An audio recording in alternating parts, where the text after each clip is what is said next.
What if everything we call masculine is actually a mask? We're birthed into this world with like heavy plates of armor protecting our heart. So it's sometimes hard to get out of here, to actually come into here to feel. Joshua Wenner didn't cry.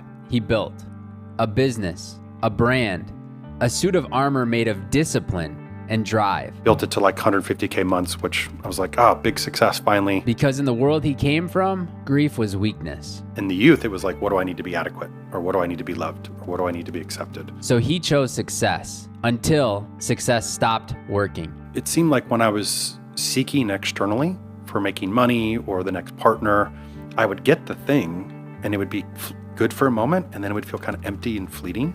And then I would search for the next bigger thing that I had to go achieve. Actually going into the pain, into the grief, even though it was really messy. I had no tools at the time, but just learning to be with those parts of self that I had avoided actually brought the freedom that I had been seeking externally. This is Joshua Wenner. Like if you're tracking the gym, you're tracking your progress, your results, etc. Do you track your journey through relationships, or do you have other people track their relationships? It's a good question. I haven't tracked relationships. Lately, I've been tracking like life force.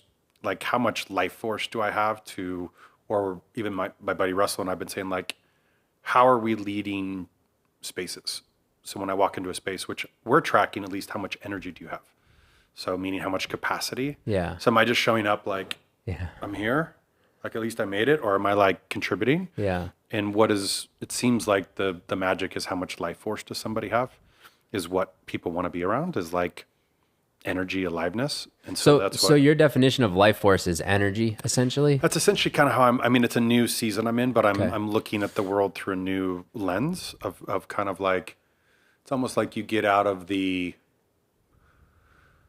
how would I describe it? Like if self-worth was defined by success, money, rat race, all these different pieces. Yeah. And then you offload a lot of that and deal with past grief and trauma to be like, what's my actual worth? Not tied to money, success, achievement, but being able to exist as a human. And what's the game? If the game is me changed to like, am I living my life? Then like, what is the marker for living my life? And there was a video that went out the other day. I was like, if I'm 80 years old and looking back at my life, instead of saying, I'm 45, if I'm future paced of where should I be, or if I'm past paced of what did I do different, I'm regressing out of this moment, versus when I'm 80 looking back and I'll be like, man, I was 45, I had income, I could do anything. And if I'm regressing out of this moment, I'm not living this moment. So it's reframing that to say, how do I live each day really fully while I'm still creating and building? But I think the youth is more like so focused on building. I don't remember even though I did a lot of things, I wasn't as present. Yeah. I was regressed at some level into mostly future. And so now in this season, I'm really trying to maximize presence and like, what is going to capture a lot of memory. So when I'm 80, I'm going, my life was so full and I have so many stories to tell. So that's why I'm looking at it a little bit different. Yeah, the other day somebody asked me what my definition of success was. And for me, my definition of success is how many memories do I have with the people that I love and care about. Mm-hmm. And that's honestly a big reason why we bought the ranch, is just like memory making. Money's great for the good that money can do, but it doesn't call and wish you happy birthday. It doesn't call when you're having a bad day and say, hey, we wanted to pick you up, but your family's there when you're struggling. Mm-hmm. What is your definition for success? Yeah, it's a great question. I think it's a combination of the moments that you have, like the memories and the moments and who you're sharing it with. I think it's also a combination of, I guess for me, am I words and actions aligned? Like, am I right in integrity with myself? Because it seems like when I'm right in integrity with myself, everything else, I'm happy. When I'm out of integrity at some level, that's when I notice there's dis-ease or distrust of self, and that throws off that's when I regress. But if I'm like right in here's what I'm going to do and I follow through, or here's who I see myself to be and I follow through, I find I'm at peace. And when I'm at peace, it seems like everything else is at peace. Did it take like a big moment that kicked you in the shins to recognize that definition of success, or have you always been wired that way? Yeah, man, I've been through so many traumatic moments and so many different things. So I think it's spending the last number of years just doing lots of deep work, trying to uncover the armor, because especially as men. Yeah. You know, we're birthed into this world with like heavy plates of armor protecting our hearts. So it's sometimes hard to get out of here, Yeah. to actually come into here, to feel, and to kind of like sink into the body and realize like what is success. Because in the youth, it was like, what do I need to be adequate? Or what do I need to be loved? Or what do I need to be accepted?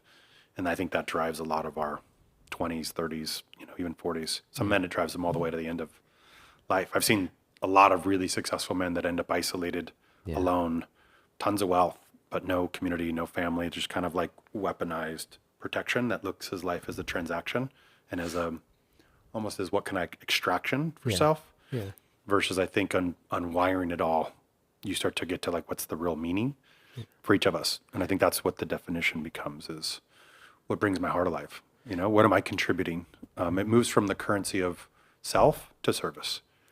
And I think that's really what is shifted, but not in the sense of abandoning self for service. Yeah. Right? Yeah. Like not the martyr, Yeah. but like, oh, I'm serving my body, I'm serving myself, I'm serving God, I'm serving my community, I'm serving my environments. So are you pretty spiritual, or are you very like grounded with your perspective on religion and how God plays a role in your life? It's a good question. I think I'm in rediscovery of that. I'd say I've always had God as the guiding force for all the work that I've done, but I haven't really had like a religious necessarily view. And I'm now deep in like going through the Bible and reading about Jesus and reconnecting, like really resonate with Christ and his energy. But I don't necessarily agree with all the structure or rules around it. Yeah. So I'm more like, I just love who he represents and I have my own relationship with him. Yeah. And so that inspires me, but I'm in that kind of rediscovery of like, how do I be around God more? And that's even who I'm finding I'm most inspired to be around, is like who's walking that path, who's, which feels like an integrity with, not the right way, because I don't believe there is a right way, but who's filled with life. I guess back to that life force conversation. Yeah. Like when I look at it through, because I have been going to the different churches and like kind of feeling that out. And like when they talk about Holy Spirit, but my definition of that, like who feels full of life and who feels really free and non-judgmental. Yeah. So it's almost like they're like, that's how I experience Jesus. Yeah. His energy is very much like super compassionate and like super loving and like come with me, but super connected to the integrity, back to the integrity of like our belief system, our value system, how we're walking the earth. And I think that's really what this next season for me is like, okay, what is my, like, who am I serving? Who am I worshiping? Am I worshiping money? Am I worshiping women? Because when I'm worshiping them, it tends to hollow me out. Yeah. When I worship God, something outside of myself, I find like it gives me a different energy, and it also guides where I go. Because my journey's been a little outside the box. It's been like, oh, go deep trauma work, or go help, suicidal veterans, or go do this work that didn't necessarily pay the bills in this world, but I feel like I was guided there for a reason. So I've had to reframe my past, because I could look at it two ways.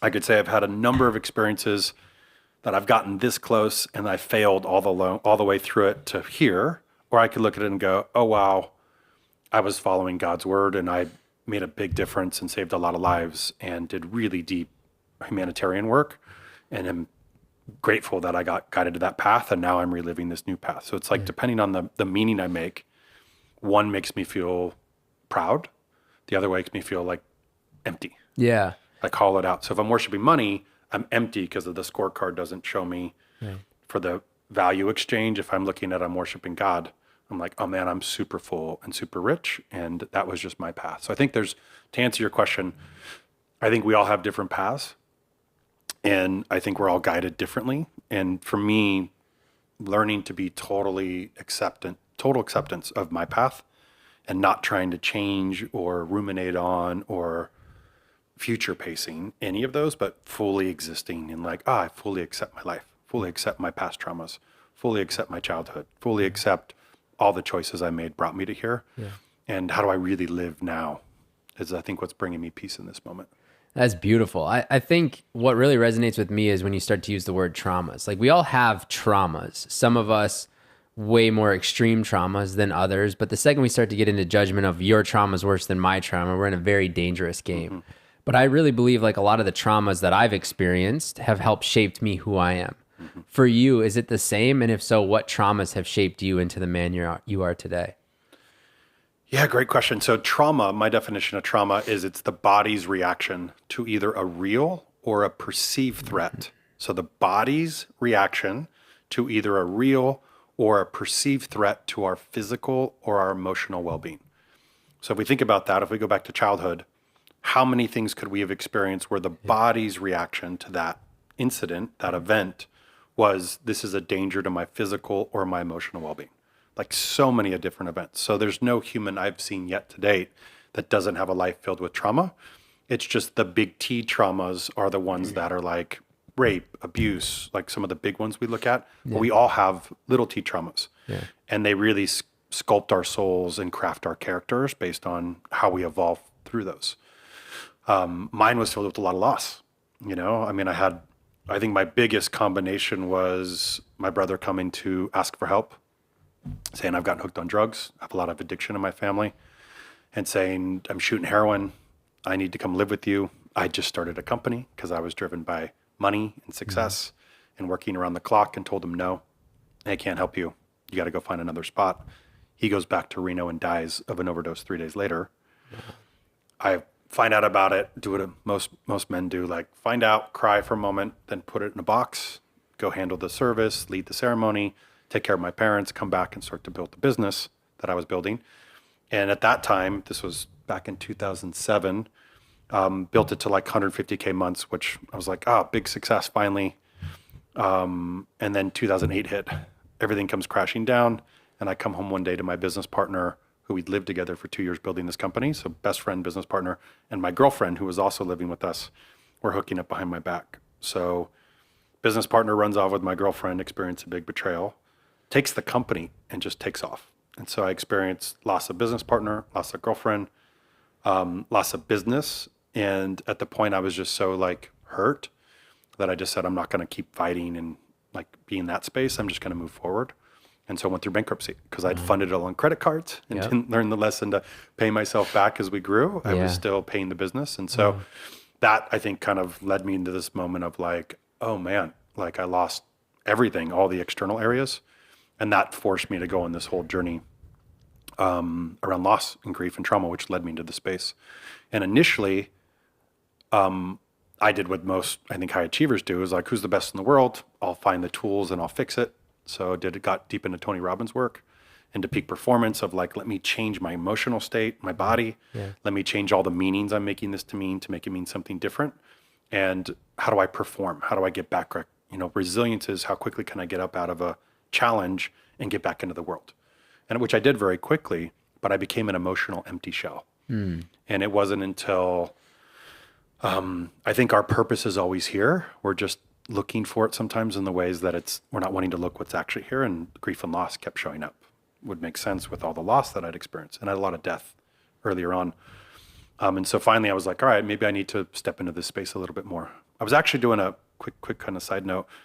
I had another startup company that I'd worked on for 7 years, and we sold for 20 million, but it was a stock deal, not a cash deal. So I walked away with nothing. And I was sitting there like, another 7 years, was supposed to have a couple $1 million, nothing. And I was sitting in the ashes of that, like, all right, how many times am I going to be building companies and end up zero or like negative?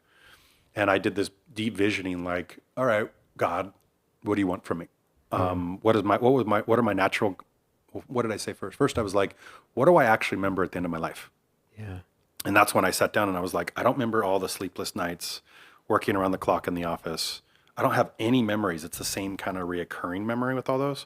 But all the moments when I was with friends, family, loved ones, with surprises, magical moments, even some of the pain and losses, like this started to become the memories. And I was like, well, this is the game then. How do I create a lot more moments and memories that I'm going to remember?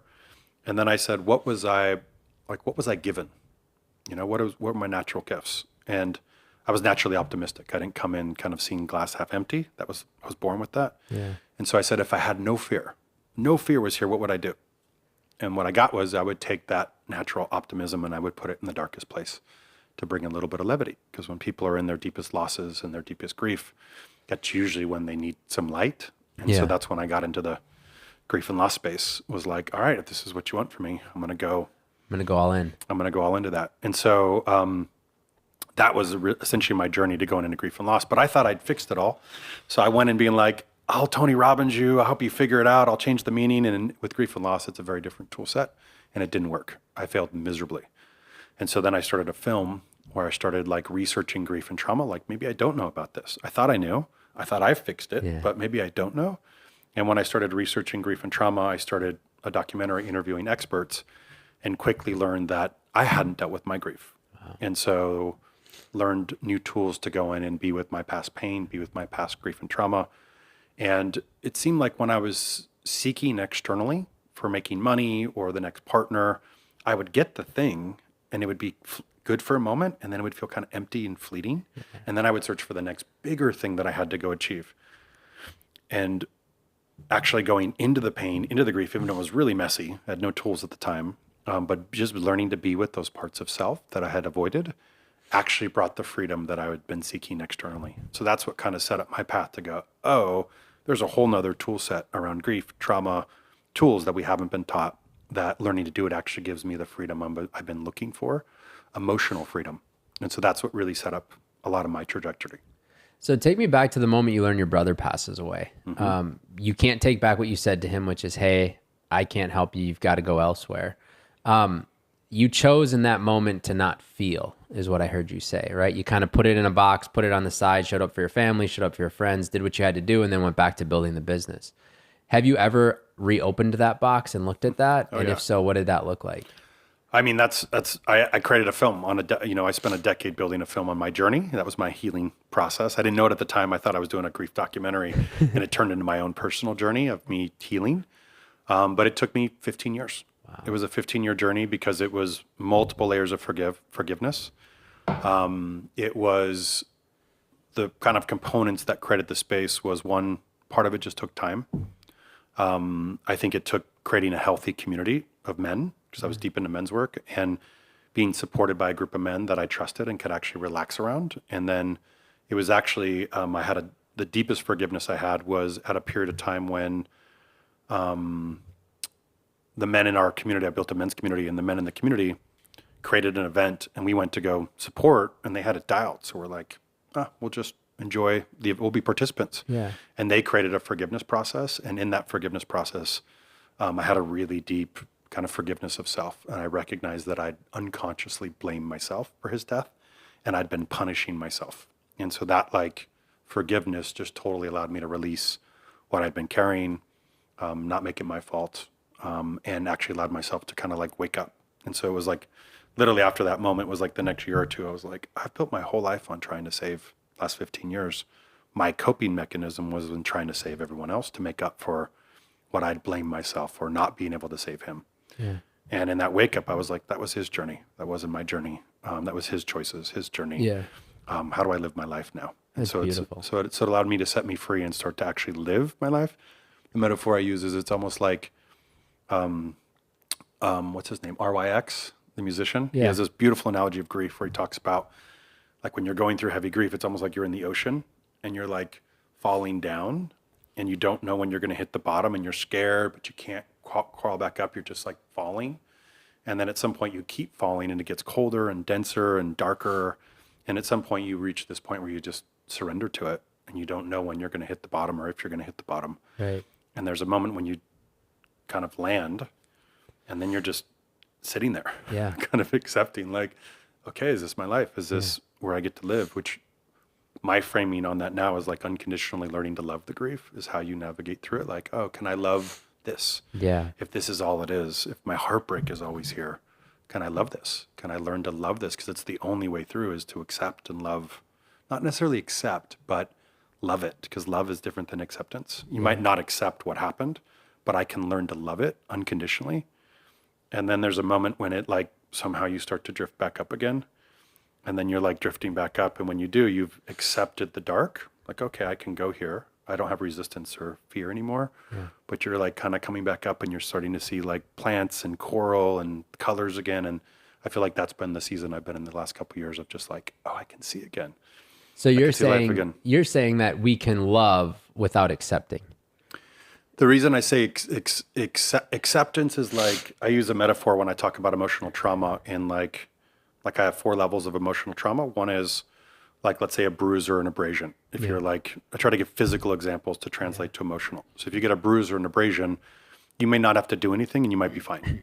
But if you address it, you're going to be more comfortable. The second level would be like a bad sprain. You ever sprained your ankle?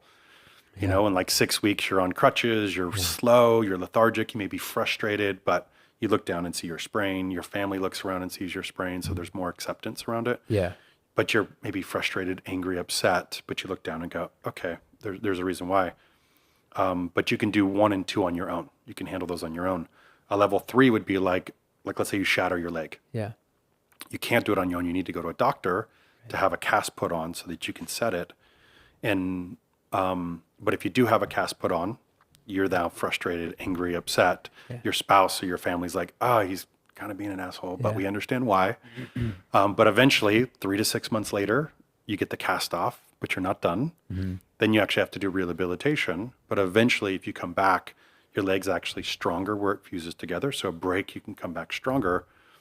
Or level 4 would be like an amputation. Like you actually lose your limb, there is no coming back. So the framing on a level 4 break is it's accepting that my life is not the same reality as it was before and changing what I do. But sometimes, let's say I've just been around so many people with loss. Let's say somebody's daughter was murdered. Yeah.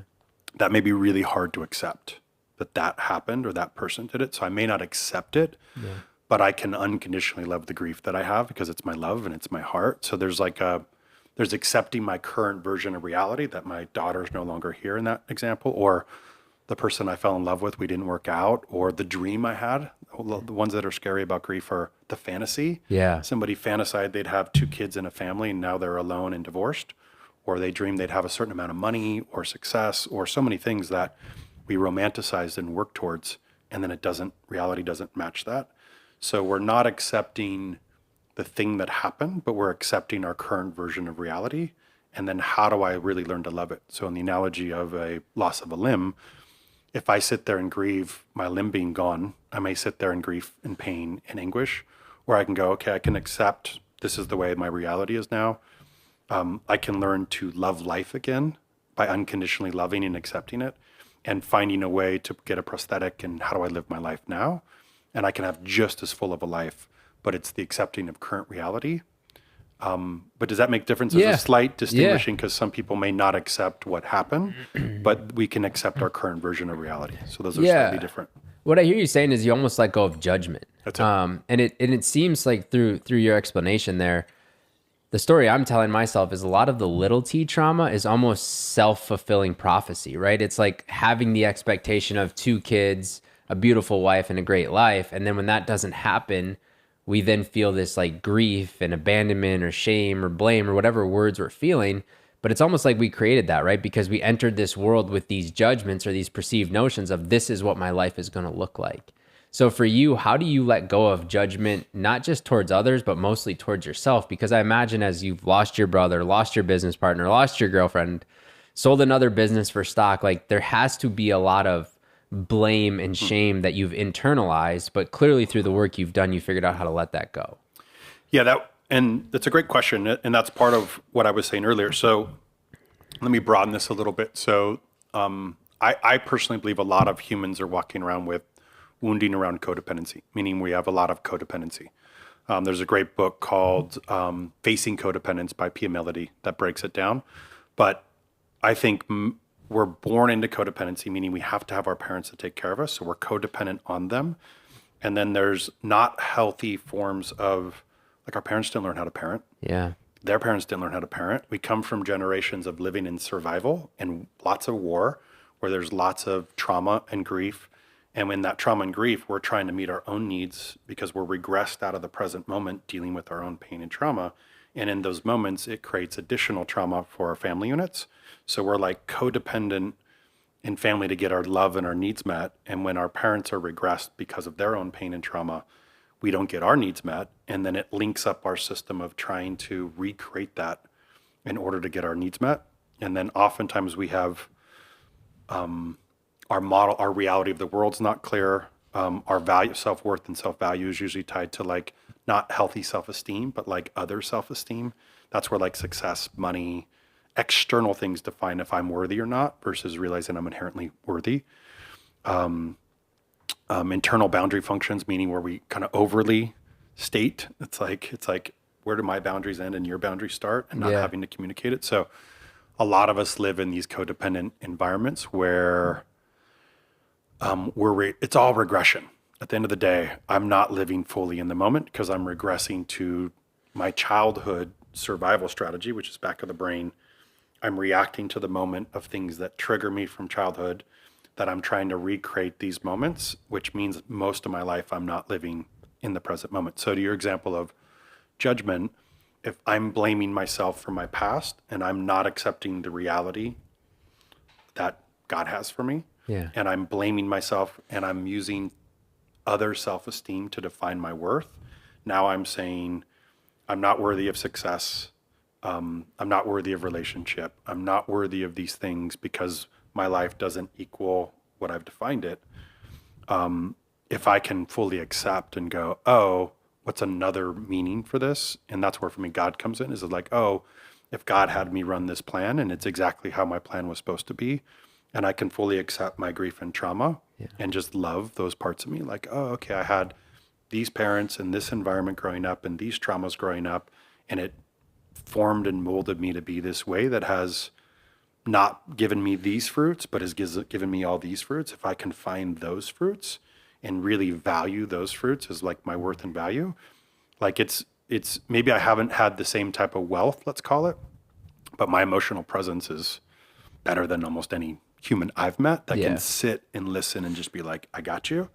Like the skill sets it has developed, it's my relationship with God. So if I bank those things as my value set and I fully can accept my past, it actually frees me to live in the present, to go, oh, okay, what's another meaning I can create for that? And that's what I was saying earlier, like, oh, this was God's will. Then I can find the meaning that is created. Then the suffering created a space for me to serve at a deep level. And I know I've saved a lot of lives, like, but before I was discounting them Yeah. because I was living in the judgment of like, well, that's not worthy, this is worthy, and I'm not there yet. So I was living in a regression, which means I was just kind of not moving through life. I was going through the motions, Yeah. but I wasn't here. I wasn't engaged. I was like focused on a mission to make up for the past and to try to be somebody different in the future. So releasing those allows me to go, oh, my worth and value is how I show up right now. My worth and value is my relationship to my creator. My worth and value is, can I love on me? Yeah. And fully accept all those parts of me. And in doing so, it's just a relief, man, because I find it like, it redefines it to go, I'm only halfway through. Yeah. I got another 40, 50 years. How do I want to live now? Yeah. How do I want to live each day? And how do I really maximize life and fully accept the path I've been given, the skill sets it's given me and it's for me to do? And how do I bank on those as my, like, instead of framing the things I don't have, how do I frame it as the things I do? And almost what I'm finding from it is it creates more, how would I put it? I'll put it in translation. I do a lot of work with women now and helping them find healthy relationships. And I'm finding the top skill set that they look for is emotional presence and maturity, like emotional maturity and presence, which are my top skill sets. Yeah. And so I'm now realizing, like, oh, if I'm valuing money, success, all these other things, it's very different than owning what I've been given, what I've developed, and helping other men or helping other women develop and see those, and finding where's that message in the world. And there's a lot of need for it if I can own it. What do you think does the that top, make sense? Yeah, what do you think the top traits are that then men look for, right? If women are looking for that emotional intelligence, that presence, are men looking for the financial success, or is that just a way to escape from what they truly want? I'll tell you my own theory on it. Like, my theory is, after doing men's work for a decade and putting thousands of men through rites of passage processes, I actually think men, I think most of what we do is for women. Most of what we do is to want to provide. Men love to provide, and we want to provide, and we want to be seen for our providership. I think most of what we do is to provide, and the current scorecard has been success, influence, status is how you're known to have freedom, success, influence, and it's what social media and everything else, even our actors, celebrities, everything kind of reiterates that. But just having so many friends that have hit that, whether it be actors, celebrities, tons of wealth, and going, this isn't it, Yeah. is shifting that whole narrative to actually, I think it's presence. I think it's actual like emotional maturity to me is back to that conversation. Am I here or am I somewhere else? And if I look at the emotional currency of a spouse, like a woman, am I here with her or am I somewhere else? Yeah. And their biggest complaints are like, oh, he's on his phone and he's trying to provide to go, oh, well, I'm focused over here so I can build a better life for us. And so I'm trying to handle it all and I'm so focused here. And then you're mad at me because I'm focused here. She's just saying, I want your attention. I want your presence. I want you to feel me. I want you to share your heart with me. That's what she's craving. But he's going, I'm trying to do all these things and now I'm feeling inadequate, regressing out of the moment and missing this moment. Or if we look at it with the kids are going, are you here with me now? Yeah. And we're so busy in the future. We're so busy in the past because the kids trigger our more regression. I'm giving them what I didn't have. Now we're not in the present moment. So from my lens, I believe women are really just wanting our presence. They're wanting emotional maturity means, hey, can you hold the space for me? Let me frame it a different way. There's prince and princesses, and then there's adult humans. So I think most humans are stuck in their regression, which means they're stuck in codependent patterns, wanting a daddy or wanting a mommy. And so in those states, we're blaming each other and we're trying to get my needs met, and you're the other. I think when we do really deep integrative work to build emotional maturity, we take full ownership. And then that becomes the adulting to go, oh, I can adult myself so I can take ownership for myself and I can learn to lead and I can also communicate my needs. So it shifts from the currency of self, what are you going to give me, to the currency of service, which means like, oh, how do I serve me? How do I serve God? How do I serve you? And if both people are doing that, it's a different, to tie it all together, I'm now focused on training women if they start to value emotional presence, emotional safety, like emotional maturity as their primary, and that's the standard, I think men will automatically change because the narrative is still like the more successful you are, the more status you have, that's how you get a woman. Right. But if it changes what women are actually desiring, I think men will automatically change because it changes the benchmarks and makes them a lot more options available. So men are chasing sort of that providing, right? They're chasing that success. But as you alluded to, you've worked with a lot of really successful people who get it all and more, then feel empty. So in your experience through all this work you've done, we're chasing this success. We're chasing this providership, if that's even a word. But what truly is our need as a man in a relationship with somebody else? Yeah, it's a great question, man. I think the root of it all comes down to being in a relationship with ourselves. So often we are avoiding being with self and we're going to somebody else, back to the codependency. We're codependent on them based on how they reflect back our worth or our value. So it really comes down to us being in right relationship with self. And like a good question to ask is, what am I doing in the quiet and the silence? Am I like seeing myself, being with myself, feeling my emotions? Like, can I be with all those parts of self?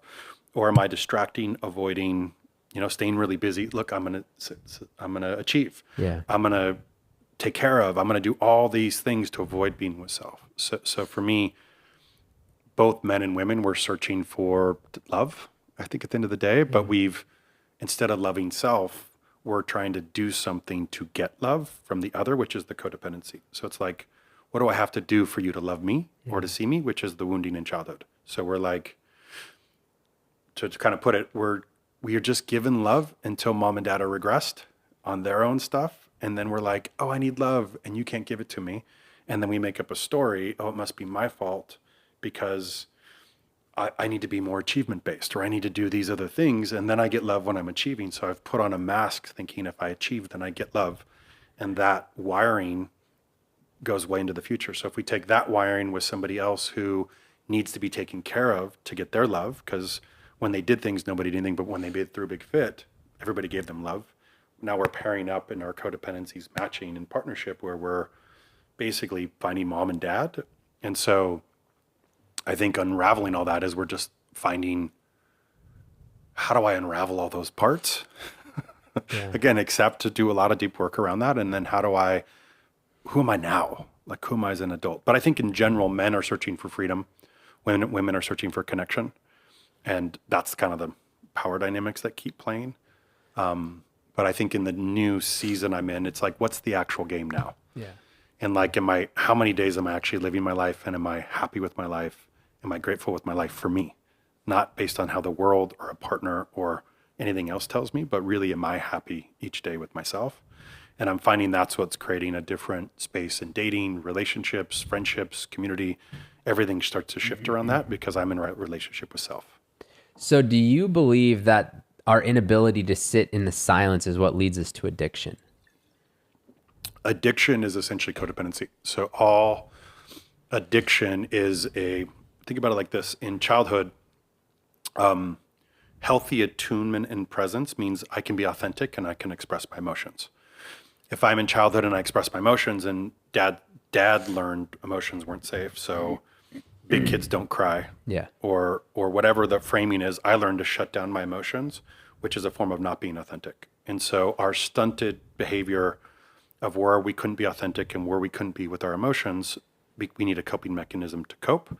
So if I did that and I go to alcohol, or I go to a substance, or I go to porn, or I go to some other thing that gets me out of the pain that I'm in, that now links up as an addiction. And so all forms of addiction are essentially protectors, survival mechanisms to get out of the pain that we're in. So if we remove those coping mechanisms, we then have to face the pain that's there, that's taking up space, which is keeping us out of the present moment, which is why we keep staying busy. So it's like, let me go busy and achieve, because then I'm going to feel enough. And when I don't feel good, that was my old story. Like, if I keep achieving and I'm successful, then I'll feel good. Yeah. But as long as I stayed on that road, and then it wouldn't happen, and then I had more pain, shove it down, shove it down, shove it down. It didn't come till I started going, let me just start to feel all the pain, and in releasing it, it gives us capacity. Now I'm here, versus on the yo-yo of the past and the future. So I find confronting self and having the courage to confront self and like, how do I learn to be with self, is what brings emotional freedom, and is what is adulting, moving from codependent childhood mechanisms to actually becoming a healthy adult. And in adulting is where I find we actually find meaning, purpose, freedom from our adult selves, not our childhood programming. Because most of us, I find, are walking around in adult bodies with childhood emotional maturity. And so we have to grow ourselves up because we never learned. Like, how many examples do we see of healthy relating? Our parents may have been together. My parents are together 53 years, right? Wow. So like, and I just thought, I saw healthy dynamics. It's not till you go way down and break it down of like, there's all these things that they never learned. Yeah. They're doing the best they could with the tools they learned, but there's so many layers of trauma. So it's kind of freeing ourselves from all the layers of programming, and just like programs. As little kids, we're running all these programs to protect ourselves. So it's unraveling all those and finding like, what about me now? Yeah. As an adult now that has true emotional maturity, how do I redefine my life? And I find that's what brings aliveness. Because like, if you think about moving through the world, who do you want to be around? Like, it could be somebody with a lot of money. If we have a wound around money, we're not as attuned to who are they as a human? How do they show up as a human? Are they present as a human? We're more like, if we have a money wound and we think it's money, we're going to connect because they have the money. Right. But if somebody has emotionally presence, maturity, strong value system, it's a different level of like respect, I guess. And so I think that's at least the game for me now, is like, who's fully present in their life? Who's fully alive in their life? Who follows a strong set of values that is their own value set? Because I feel like they're the ones who create more aliveness and more moments in the space, which to me is the target now. Like, how do I live more moments? Yeah. You know? What if I told you that the biggest breakthrough in your wealth, your health, or your relationships doesn't come from grinding harder, but from finding the right community? Gobundance is a community of over 800 high performers, entrepreneurs, and investors with a combined net worth of over $5.7 billion. But look, it's not just about the money. We're about building lives of abundance. Inside of Gobundance, we hold each other to a higher standard. It's a brotherhood built around 6 core pillars that touch on every aspect of life. So what does that actually look like? Look at guys like Diego Corzo, who after joining Gobundance became financially free, built a large real estate portfolio, gave a TEDx talk, and even got invited to the White House. Or John Edwin, who doubled his passive income while also helping his son launch a business at the age of 15. Even Daniel Del Real, who thought he was at Gobundance for business growth, but realized he needed to transform his health. 8 Ironmans later, he's a completely different man. This tribe is built for men who've already found success, but know there's another level for our families, our health, our purpose, and our legacy. If you're ready for a tribe that challenges you to achieve a higher standard for yourself, visit gobundance.com/tribe. That's GOBUNDANCE.com/TRIBE to apply today. This episode is brought to you by Loletta Birnbaum LLC, doing business justice. If you're a business owner, entrepreneur, real estate investor, or a combination of each, you know how critical it is to have trusted legal advisors on your team. Loletta Birnbaum has built a stellar reputation providing exceptional legal services that make a difference.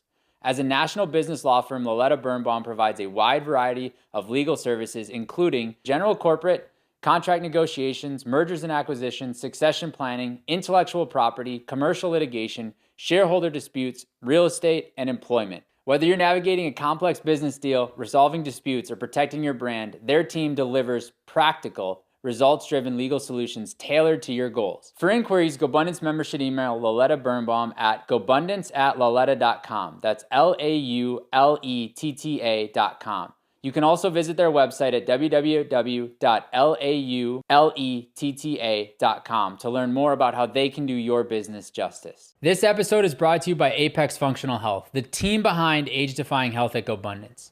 If you're a high-achieving entrepreneur, investor, or leader, you know that your health is your greatest asset. But the truth is, traditional medicine isn't built for people like you. It treats symptoms, ignores root causes, and keeps you stuck in cycles of fatigue, stress, and subpar performance. That's where Apex comes in. They do not do Band-Aids. They engineer elite health transformations for men, women, and children looking to optimize their health and be proactive instead of reactive. Apex uses root cause functional medicine, advanced lab testing, and cutting-edge biohacking tools to help you optimize energy, eliminate the root cause holding you back, and reverse early signs of aging so you can live, feel, and perform at your best. Apex helps you take control of your health so you can lead with power, not burnout. Visit apexfunctionalhealth.com to schedule your free strategy call and see what's possible when your body finally works for you, not against you. What's slowing your business down? Is it endless emails, scheduling headaches, repetitive tasks that steal your time? My Outdesk has your solution. Their experienced global virtual assistants handle the busy work so you can focus on strategy, growth, and whatever matters to you most. From administrative support to marketing and customer service, they've got you covered at a fraction of the cost of hiring in-house. Scale smarter, save bigger, get the support you need today at My Outdesk. I believe that if I'm going to be coached or mentored or guided by a human, I want to know that they've walked through the darkness, right? I don't want to deal with somebody. Let's use grief as an example. I don't want to get grief coaching, trying to deal with my own griefs if somebody hasn't wrestled with their own. Mm-hmm. And you've done a beautiful job of staring it in the face, pulling it out of the box, looking at it, playing with it, putting it back in the box, pulling it back out. And you mentioned earlier that addiction ran in your family. You lost your brother to it. Have you wrestled with any addictions? Yeah. And if so, how did you combat those? And what changed inside of you as you navigated through those? Yeah, great question. Yeah, I've been in recovery work for a number of years. And I think addiction runs through a lot of family units. It's definitely been in like multiple generations of mine, very embedded. Mine showed up more through work and like porn addiction. And so that's what got me into codependency work. So I did SAA, which is Sex Addicts Anonymous. There's SLAA, which is Sex and Love Addicts Anonymous, which a lot of people have love addiction. I believe actually like 90% of the world has some form of sex, love, or fantasy addiction. And think about it like this. Love addiction is where some people get caught in, we're regressing out of the moment because the love is what we've made as the thing of our source of survival. So it's either sex, love, something, but it was the same thing. Like, in my childhood, when I didn't feel safe to be emotional or to be authentic, I went to little lingerie magazines, and it was a place that I could sneak away and be like, oh, I can be in my own feelings and my own sensations. But I learned to cope in childhood with that. And then unconsciously, that became the coping mechanism of some sort of feminine nurture when I don't feel good in my own body that I would go to. So I had to learn to, one, pause all that to let the brain reset. It takes 90 days for the dopamine, because you get these heavy dopamine overridings in the nervous system. That's like heroin. So you have to give a full 90 days to let the brain restore, because what happens is when you're dosing it with dopamine, same thing happens with love. Let's say somebody is, happens with a lot of women more than men, but men do it too. Like, oh, I need this connection. They'll replay text messages. They lose their self-care, and they're obsessive about this thing because it's the source of love, but it's really filling the space of the pain, right? And then what it's doing is it's overloading the system with dopamine, because the dopamine is, I'm going to get the thing, but it's the ritual to get there. And that's what's like massively overloading the system. And then when we're massively overloading the system all the time, the dopamine releases and the receptors are here. The body stops producing receptors because we're getting so much of it. And so you have to go through a 90-day total reset of stopping all behaviors. And what that does is it allows your dopamine receptors to rebuild. And then you have to just learn how to be in right relationship with self. It's a lot of the codependency work of tracking what happens 0 to 17. What are the things that I didn't know of in 0 to 17? They have work at the Meadows. They have a lot of really good work of like families of origin work, where you're tracking family systems. What are all the different addictions my family unit had, or traumas or mental health problems my family had? How did those potentially come down to me? What are all my experiences from childhood? And then you're going into what they say adverse childhood experiences. You're having to track like, oh, this was an abusive thing that I didn't know was abuse. And these abuses happened, which stunted my ability to be emotional and authentic. And then I went to a coping mechanism. So stopping the coping mechanism, turning on the emotions, because the emotions are typically implicit, meaning you can't feel them or you don't even know what they are. And then you can't start to track those until you stop the behavior. So you have to stop the behavior, then you have to go in and start to emotionally connect with those adverse childhood experiences and feel those. And it takes these implicit memories that were essentially in your subconscious and it brings them conscious. And then when you do, it reorganizes it back into your brain, and then you get back onto living life again. But it's a long process, you know, and a lot of people may spend a lifetime or many years in it. Most of us will, right? Like it's never over. And that's like one of the things that I really respect about you is you understand that just because you did the work doesn't mean that you don't have to continue to do the work. You're still in it, right? And anybody in this space that you talk to, they're always going to be in it. It's just a part of their life. And they recognize that in order to be the man or the woman that I desire to be, I have to be working on it all the time. Like it's not just set it and forget it, right? It's no different than growing a plant. You put it in the soil. If you stop watering it, it's not going to grow. And that's how we become our fullest self, right? Or whatever version of ourself that we desire is you have to actually spend the time watering the plant. And you talk a lot about rituals, and you know, rituals can be said from a negative perspective, like a ritual of using porn as a way to get out of feeling. But then there's also these great rituals, right? For you, from a rituals perspective, are there any rituals that you have done that allowed you to stop or start feeling the grief and not run from it anymore? Yeah, it's a great question. And I thought I'd share this analogy. So back to, we've talked a lot about childhood. Yeah. Think about it like this.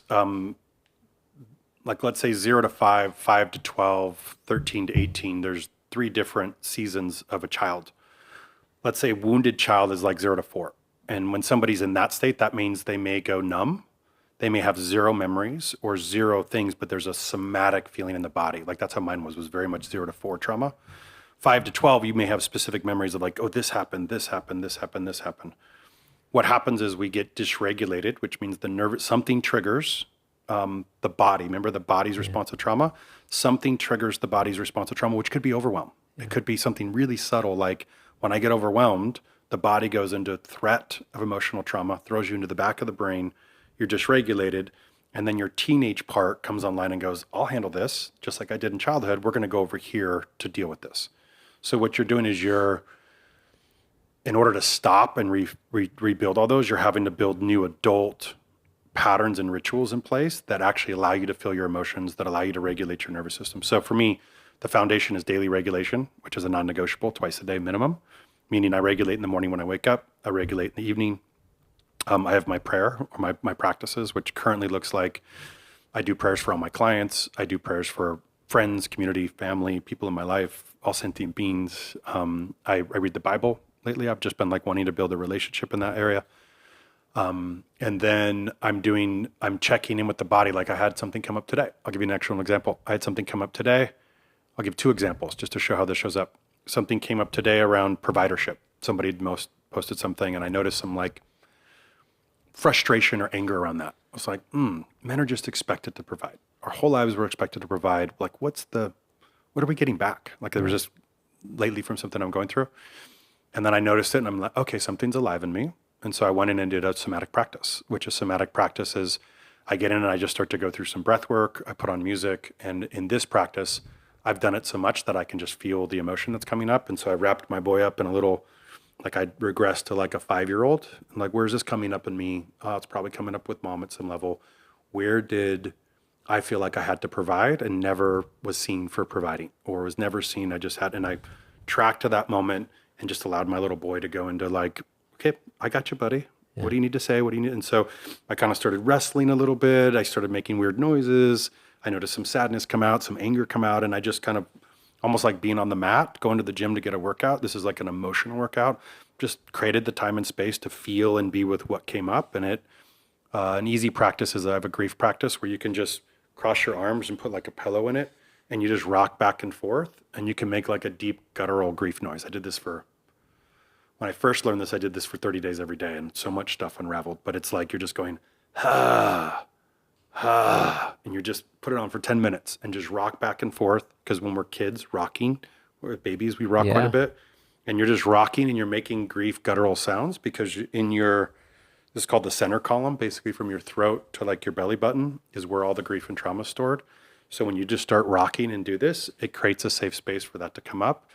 And then you just allow whatever to move because the body knows what to do. Like the really basic, simple things.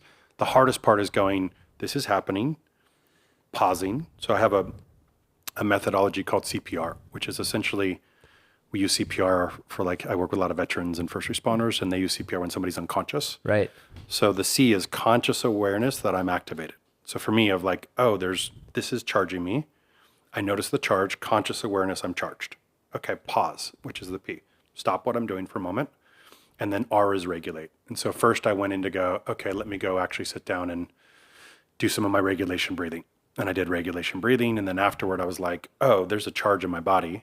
And how do I actually move this? And so that's what became like, I put on a certain type of track that allows me to be a little bit more emotional. Let me track where this is originating in childhood. And then let me start to feel the actual emotion that's coming and let it move.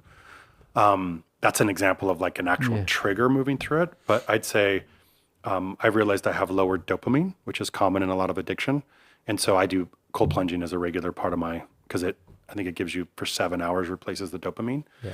So I had to build practices that help sculpt my life around that, which is regulation practices, breathing, 4-6 breathing for 6 minutes is a regulation practice. 4-6? Yeah. So you're breathing in for a count of 4 and you're breathing out for a count of 6. It's anything that's a longer exhale than an inhale. And that has to be for 6 minutes to actually turn on your regulation. Wow. So most people think, oh, I'm just regulated. Let me go outside and walk around for a minute. But it actually takes like 6 minutes of that breathing and it's like a slight downshift. And then you move from the back of the brain, which is survival reaction, to front of the brain to go, oh, what's actually happening right now? Rational thinking. They call it ventral but rational thought, compassion, empathy. And then I can usually go into a practice to actually allow that to move. But I find with men, like if we're talking to men here, like you may not feel anything. And it may take a long time to because if we've been putting armor on and shutting this down for so long, it took me a long time to be able to access it, allow it to move, allow it to actually get some emotion because I was numb for a long time. So it's like you almost have to do the regulation practices first. Then you have to do practices to start to get in the body. And then stuff starts to come out. It just takes a long time to get it to like excavate. For you, when you started to feel, did you notice that more love showed up in your life, more abundance showed up in your life, or did you just notice that you felt better? I'd say when we shove down painful emotions like sadness, grief, and trauma, we also shut down joy and aliveness and fun. So I think I started tracking like, okay, I've been doing all these things, but how fun was it? Yeah. And did I need a peak experience like when I used to do substance? Did I need that to actually have a great experience? Or is my everyday life seeing a sunset or seeing things? And I realized it kind of become flatlined. Yeah. And so doing deep somatic practice to go in and feel the messy grief, sadness, pain unlocks things where then you see a moment, you're like, that's amazing. But I feel like it's almost like you have to retrain yourself how to enjoy and appreciate the moments. Kids are great at that, like being around kiddos, and you're having fun and playing with those. But the more we unlock of the grief and sadness, the more we unlock in the joy and aliveness. And so that has been a deep correlation of noticing that coming back much stronger once I addressed a lot of the deep pain. So my story is that for some reason, somewhere in society, men are not supposed to have fun. They're not supposed to enjoy life. They're supposed to, as you said, provide. In your work and all the experiences you've had, have you noticed this same thing? And if so, how do we combat that? It's a great question. Yeah, it starts first with us. And I think it starts first with having good communication, because oftentimes, again, where did that narrative come from? Yeah. Secondly, with who it's most important around. Like if you're like, hey, my family's, I've heard you say a couple times, family's most important, then it may be sitting down and say, hey, which parts of me make you feel the most supported, trusted, loved on? And my guess is she might say, I love that you take care of us, but your presence is actually what we love the most. Yeah. So sometimes it's like getting a healthy narrative view of our current reality. So let's say one reality is, oh, my providership is my worth and value. But then we're not taking into account the actual reality of our family unit. And so sometimes helping that change the narrative helps a lot to go, oh, that's actually what she's saying. I'll think of an example. There was a client that I had that was an attorney that was very successful, but wanted to do a lot of deep work. He's like, it's got to be better than this. And as he started to track his patterns, he recognized he was working all the time. He was working to live. And when he started to regulate his nervous system, he's like, oh, wait, when am I most stressful? And is this taking me out of the moment with my kids or my wife or what I'm doing? So he started to reprioritize his day. Oh, if something's stressful, I'm moving that to the morning when I'm resourced. So at the end of the day is when I'm family time. In the past, he would just be like, oh, if I have to provide is my primary goal, then I have to handle this now or I have no worth and value. Right. When he started to go, oh, wait, my worth and value is being present with my family now, he started to reprioritize the heavy stress things that would take him out of the moment to a point where he was resourced, because this became what his most valuable time was. So he first moved that out of the way. He secondly was doing somatic work on trying to track, because he would show up as the villain. Like there's different patterns where something would happen and then he would be like, I just took everybody's heads off. I don't know where this comes from. So we had to do some deep work to track it. So we tracked through his body. There was a moment sitting at the dinner table, because it's all stuck in the body, right? So it's not like thinking talk therapy. It's somatic therapy where you're like, okay, I had that reaction. When was the first memory I have of that reaction? Took him back to a childhood moment of sitting at the table. His mom's a busy entrepreneur. He did something to try to get love. She's regressed. And so he associates, well, it must be my fault because something wasn't perfect. Mom likes things perfect. So what we tracked is anytime something wasn't perfect, unconsciously, his nervous system would go unsafe, move into his survival response of like anger to fix it, because that was his worth and values if things were perfect. So what he started to recognize is he gave a moment like, oh, we're sitting in the living room and somebody spills a drink. He offloads on them spilling a drink, and then later he beats himself up. He goes, it was just a little moment. Why did I react? But because he was reactionary. Right. So him learning to go, I'm regulating my nervous system. I'm aware now of my childhood regression, and that doesn't define my love, but they want my presence is what defines my love. He reshifted that whole thing where he could catch his nervous system, get regulated, come back and start to create connection. And so much so that he had a moment where he bought a new house, and they found mold in the house and they had to rip up the whole house, which would have been a huge, like the driveway was done, like all these problems.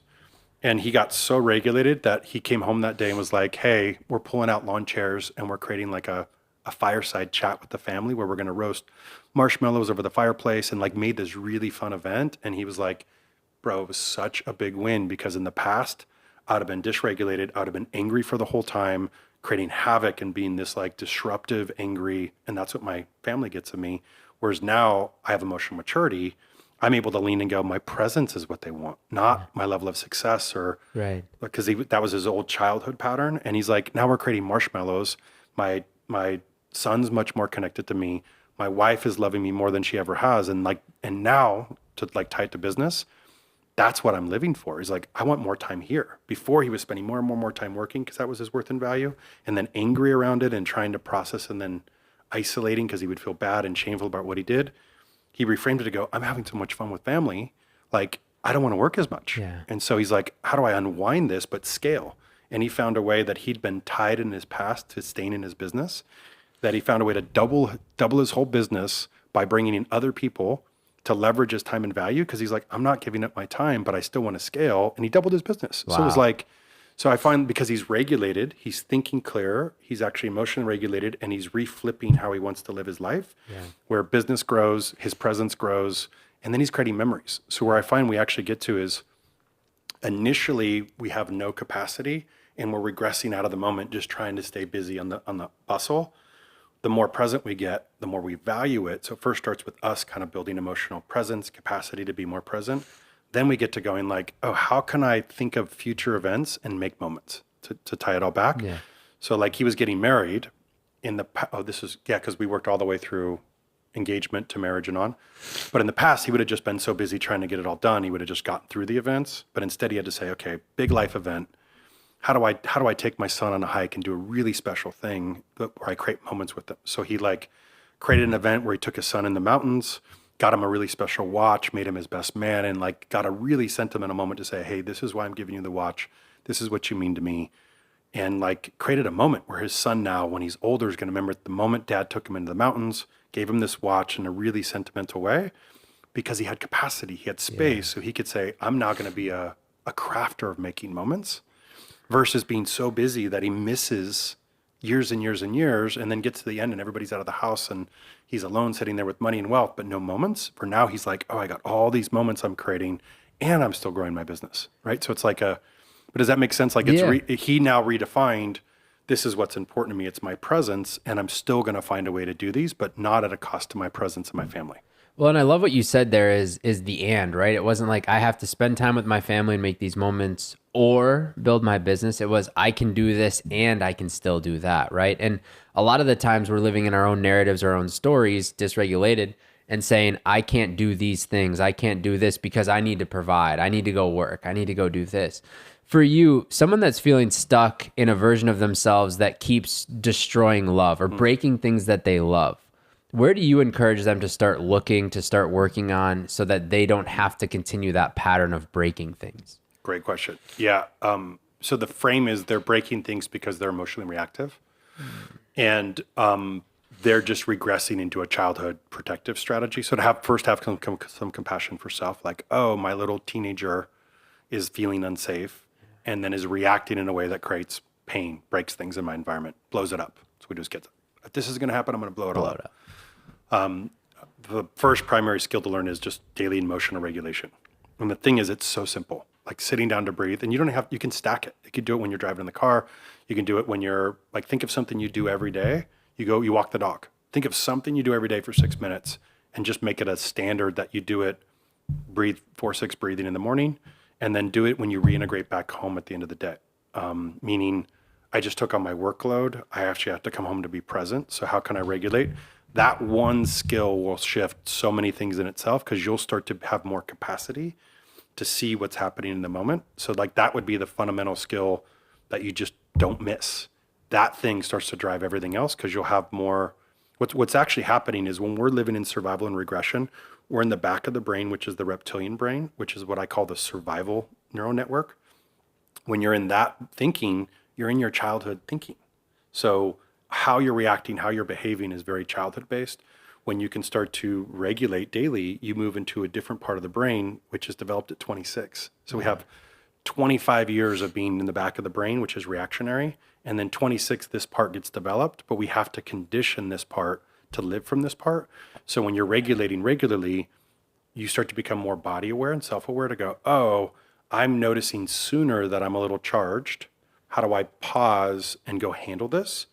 And if I got some anger, get my anger out in a contained place. If I have some sadness, get the sadness out. If I get something out emotionally and create the safety to do it, so I don't start to destroy the people, the family. I had a client do this. He ran big family offices, and I remember for him, his trigger was incompetency. If he had somebody on the team that was incompetent, he would lose it and destroy them. And he'd go, I'm right, but the way I'm handling it is not facilitating a healthy culture. It's destroying the culture, and they're having to recover. And I know I'm doing it. So he created a little pause to go, as soon as he felt incompetency, his conscious awareness, he would go, hey, another call coming in, got to call you back. and it was a little pattern interrupt, he would go get regulated, take as much time as he needed to go, okay, here's what they're doing wrong. How do I actually coach my team in a way that's going to uplift the team? But if you're not regulating, you can't create a pause to get out of it. And so, like, let's say somebody's in the fight around the dishes. They walk in the door, something triggers them, they're fighting over the dishes. You have to regulate first, and then you have to build pauses. So the first thing I'd say is regulate twice a day, no matter what. Regulate when you notice you're triggered, and then start to think about where are all the intersections that I'm destroying things, breaking things, and how do I create a pause before it gets escalated? So you can do it when it's small, you can't do it when it's big. So as soon as it starts, how do I create a pause to remove myself, get regulated, and come back and address it when I'm in a better state? Yeah, one of the things that we've instilled in the family office and in Gobundance, just with like managing emails or people reaching out, is a lot of the times we'll get an email and we get triggered, right? We don't know really the tone that was being said, but we read it in a way that kind of puts us on edge, puts us ready to fight, or at least me, right? And so one of the things I learned from David, who you know, is, hey, if there's an email that triggers you, 24 hours, no response. Type as many responses as you want in the drafts, keyboard gangster the crap out of it as much as you want, but you don't send the email until 24 hours after. And it's been amazing for me, like if I get a text message that triggers me, or if I get, a comment from my wife that triggers me, just taking that pause seems to solve so many additional problems that happen from the initial reaction to whatever felt triggered or threatening to me. And for you, like, I keep kind of thinking back to the whole notion of grief and of trauma. Is there a way that we can begin to deal with the grief or the trauma before actually experiencing something terrible? Like, can we start working on these things before a big life event like a brother's death and start to prepare ourselves to handle these things? Or does it take that big life event to really get us to begin working on it? It's a great question. I think most people think about grief through life events, but I would say from my lens, it's the fundamental piece of all of it. Like I look at it like this: how do we come into the world? Yeah, we come into the world like in this nice little sack where all of our needs are met and food's met and temperature's perfect, and we're sitting there and we fall in love with this perfect world as we're in those first 9 months. An event happens, we come out of the birth canal, and do we come in laughing? No, we come in crying, we come in grieving. So for me, that's the fundamental skill that we should know how to do to move through change. And change is all the little things of realities like this. Something happens, and now there's a new reality. So I feel like grief is the fundamental tool to move through change, and change is the one thing consistent in life. So if you get really good moving through grief, you get really good moving through life. Who was the author? There was an author in a men's workbook, I'm forgetting his name right now, that says you should learn to drink grief, or what's the phrase he uses? You should learn to drink grief like a fish drinks water, which is how you move through the abyss and like the hero's journey, which is really like the fundamental skill. So yes, it can be addressed sooner, but usually people don't have an association. They think of like, have I lost a loved one? Have I had a big loss event? And they're not going all the way back to child. So sometimes it takes an event to happen to trigger the unprocessed grief to then be forced to deal with it. But they can take a proactive approach. It would just be harder because they'd have to be jumping into like therapy or something to want to go, okay, what are the things I can't see that I want to address? And it could be something as simple as, where can I not be with myself? Back to the question from earlier. So when I'm with myself, can I set my phone aside? Can I just be with my own thoughts and feelings? Or do I need something there? Is it possible that there's unprocessed grief, which is stopping me from being with myself? And if, like, what would it be like if I shifted that? If I could just be with myself instead of needing something to a compulsion to move away from self, could I be more freer internally? And if I could be more free, what would that solve in my life? What would that shift in my life? What is the lie about masculinity that you believe is costing men the most right now? Great question.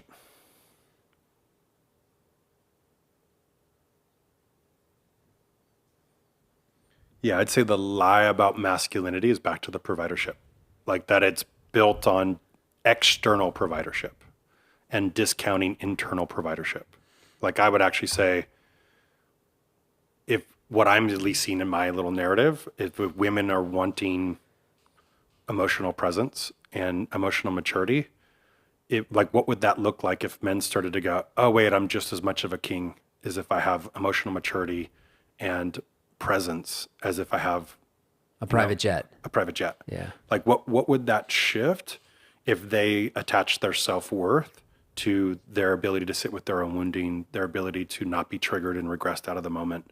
Like, what could shift in masculinity in the world of, like, being a good dad was just as important as having a private jet. Like, I'm such a good dad. I'm going to be so present in my kids' lives. I'm going to be so engaged in my community. Like what would shift if men actually believed that and started to own that value?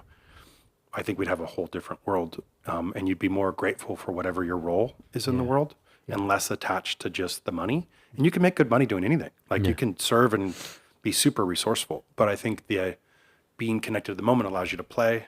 It allows you to be more in your, the part of the brain we keep talking about. You're more regulated. You're going to think of more ideas. You're going to be more creative. I can't tell you how many business ideas have come. I've heard people have stories where it was like a teacher, and then they all of a sudden decide created a multi-million-dollar business because they were having fun playing, doing what they were doing, and created a scalable business. So I think men would actually build better lives, more successful lives that's built on fun and play, versus the wound is usually like a push. Yeah. It's usually like you're pushing through, you're breaking through, you're trying to overcome all these challenges. Not to say that I think men still need challenge to overcome, but it's a different way that we do it. Like, it's not the load. I think Preston says this. It's not the size of the load. It's not the size of the load. It's how you carry it. Yeah. So am I carrying it by getting really stressful and kind of creating chaos in my path? Or am I going like, all right, like, I'm going to move through this with play and fun. All the neuroscience shows if you can turn something to gaming, that 10,000 hours gets massively accelerated. So like, what else could I turn into play? Yeah. What else could I turn into fun and aliveness? Yeah, it's funny you mentioned that, because I was working with a communications coach once, and she was giving me all these tools, but I felt unsafe to practice them at home, right? With these people that know me, these people that love me, and these people that my story was I had to show up a certain way for. And so just as you alluded to, I gamified it. So I would go to the TSA agent, I'd be like, okay, my goal is to see if I can get them to say something other than look in the camera, have a good day, right? And like, try to make it a game. And I started practicing these things in a way that made it fun. And I recognized, like you said, it was so much easier to get my 10,000 hours of communication training in when I was having fun, rather than when I felt like I was going to do work. And I talk to people all the time, and people ask me this question, what pulls you out of bed every day? And I always say, nothing pulls me out of bed, but the vision I have for my life pushes me out of bed. And the heaviness of feeling like I need to be pulled is something that I have just been really conscious of lately, of, do I really need to be pulled towards this, or does it resonate enough with me and what's important to me? And can I still be present with my family, my loved ones, etc., and do this thing? Because then it will push me, right? My family will push me. My family will support me. And for me, like, the biggest takeaway I got is just doing that regulation practice on the drive home. Like, we all have 6 minutes of our day to do the 4-6 breathing. It's not, like you said, you can stack it. It's not that much time. And I'm going to try it tonight, driving home, and seeing how that 4-6 breathing allows me to walk in the door operating hopefully from the front side of my brain and not the back side of my brain. Yeah, I'll say just a piece to that, because it's here's how I see it, because I make it a necessity when I work with clients. Like, first thing, mandatory you do this. What I'll say is, if you do it every day, it takes a little bit of time. Like, it may take a week. It may not be like an instant, I notice it today. But what'll happen is, if you're doing this regularly, you'll just be more present you'll be more responsive versus reactive. And if you start to do this every day for 3 weeks, let's say it, and then you stop, you'll notice when you don't do it, because you're actually not present. So I'd say it's hard to kind of notice it happening, but if you get into a pattern, you'll notice when you don't, which shows it's working when you do it, because it's so simple, but it'll make a big difference. Well, and one of the things I've recognized through like men's work or deep self work is a lot of times others notice it in us before we notice it for ourselves, right? So it might take a week, and all of a sudden my wife goes like, man, when you're walking in the door, you're just so much more present. And then I can kind of go back and go, oh yeah, that's that 4-6 breathing, right? And then I'll start to maybe feel it, as you alluded to. But oftentimes, as you said too, when you fall out of the habit or the pattern, you go, ooh, I don't feel the same. I know for me with cold plunging, that's exactly how I am. If I get my cold plunge in, life is good. If I don't get my cold plunge in, I just feel different. I just feel off. It just doesn't feel right. And I didn't notice that immediately, but after I built that habit, I built that muscle, I recognized it. Well, you're also, cold plunging is regulating. It's doing so many things. You're highly regulating. You're reframing the dopamine. Like, you're doing a lot of pieces that it's an instant that gets you right there. Yep. Yeah, it's my favorite ritual by far. And it never gets easier. That's another thing I love about it. Like the water is cold every freaking time. And at first you're like, gosh, it's cold. And then you sit there and you're like, oh, here we go. And then you kind of get to that 2-3 minute mark, for me at least, and you start to just feel, like you said, you get regulated. You start to feel the dopamine. You start to feel just better. You get out and you're ready to attack the day. And a great analogy, because you do cold plunging as well.